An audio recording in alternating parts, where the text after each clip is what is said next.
বিধায়ক, রাজ্যের chairperson ISF এর নওশাদ সিদ্দিকী ভাইজান আমাকে বাম সমর্থিত আইএসএফ প্রার্থী করার জন্য খাম চিহ্ন নিয়ে দেগঙ্গার মানুষের কাছে পৌঁছাবার জন্য প্রার্থী করেছেন।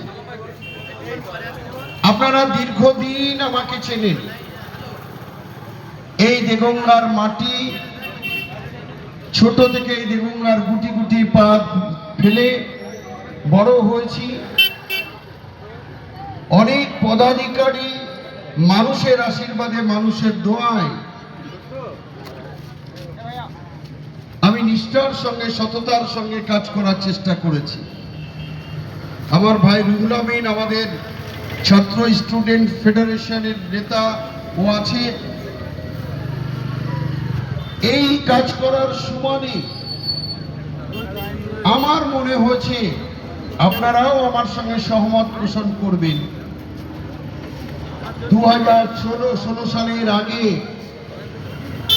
দেগঙ্গায় যে শান্তি বিরাজমান ছিল, আপনারা বুকে হাত দিয়ে বলুন তো 2016 সালের পর এই দেগঙ্গায় সত্যি কি আমরা সকলে ভালো আছি? একটু হাত তুলে বলুন। কেন না একটা উদ্ভূত পরিস্থিতি তৈরি হয়েছে। আপনারা জানেন 2023 সালে আপনাদেরই দ্বারা নির্বাচিত সদস্য পঞ্চায়েত সমিতি আমার ভাইয়ের মতো মিলন দেবনাথ আছে। মিলন দেবনাথ অত্যন্ত সেকুলার, সব ধর্মের মানুষকে নিয়ে এসে চলার চেষ্টা করে। আপনাদেরই এই এলাকার নির্বাচিত পঞ্চায়েত সমিতির সদস্য ছিলেন। আজকে দীর্ঘ প্রায় 3.25 বছর 2023 সাল পঞ্চায়েত নির্বাচন হয়েছে। 2023, 2024-25 শেষ, 26-এ পড়ে গেছে। মিলন দেবনাথকে আমি যদি প্রশ্ন করি, তুমি পঞ্চায়েত সমিতির সদস্য, তুমি কি উন্নয়নের কাজ গণতান্ত্রিক উপায় তুমি জয়লাভ করেছো? আপনারাই নির্বাচিত করেছেন। সেই মিলন দেবনাথ কোনো উন্নয়নের কাজ পায়নি। কেন না, সে মিন্টু সাহাজির সঙ্গে রাজনীতি করে। ওকে ঘরে ঢুকিয়ে দিতে হবে, ওকে কাজ দেওয়া যাবে না, উন্নয়ন দেওয়া যাবে না। আপনারাই নির্বাচিত করেছেন আইনুজ্জামানকে। আমার মনে হয় আইনুল একটু আমার পাশে। এই আইনুলকে দেখে আপনাদের কি মনে হয়? এই আইনুল অত্যন্ত ভালো ছেলে, কাজের মানুষ।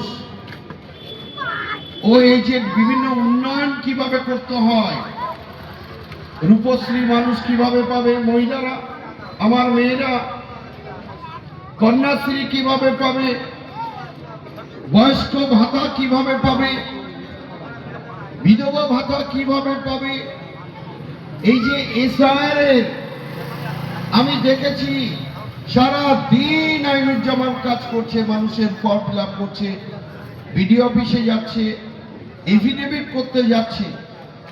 সেই আইনুজ্জামান আমার সঙ্গে থাকে বলে আজকে 2.5-3 বছর তাকে উন্নয়ন দেওয়া হয় না। আজকে হান্নান এখানে আছে। হান্নান সেও চাকলা অঞ্চলের একজন মেম্বার।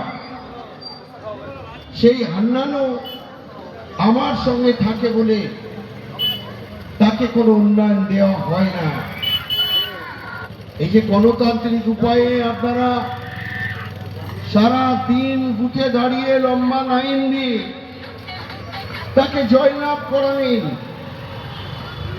কোন অবিশ্ব কারণে তাদেরকে উন্নয়ন দেওয়া হয় না। উন্নয়ন দেওয়া হয় না মানে সেই এলাকার মানুষ উন্নয়ন থেকে পিছিয়ে পড়ে।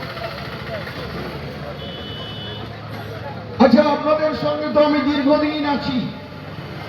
2008 সাল থেকে আপনাদের সঙ্গে আমি চলছি। আপনারা আমাকে 2 হাত ভরে জেলা পরিষদে নির্বাচিত করেছিলেন।